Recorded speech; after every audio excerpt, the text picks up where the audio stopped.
আমরাই মনে হয় ইতিহাসের সবচেয়ে ভাগ্যবান প্রজন্ম। আমরা আমাদের পরবর্তী জেনারেশনকে বুক ফুলিয়ে বলতে পারবো, আমাদের সময় ফুটবল মাঠে একজন বা দুজন নয়, তিনজন রাজা একসাথে রাজত্ব করেছিল।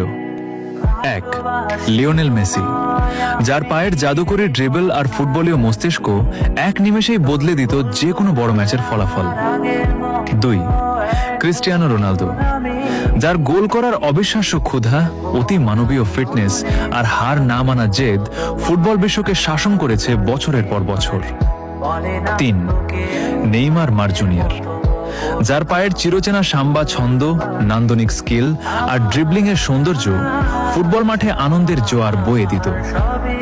পরবর্তী প্রজন্ম হয়তো শুধু গুগল বা ইউটিউবে তাদের ট্রফি আর পরিসংখ্যান দেখবে, কিন্তু আমরা প্রতি সপ্তাহে টিভির সামনে বসে তাদের সেই লাইভ ম্যাজিক দেখেছি, তাদের রাজত্ব দেখেছি। আমরা সত্যিই এক অনন্য সোনালী ইতিহাসের সাক্ষী।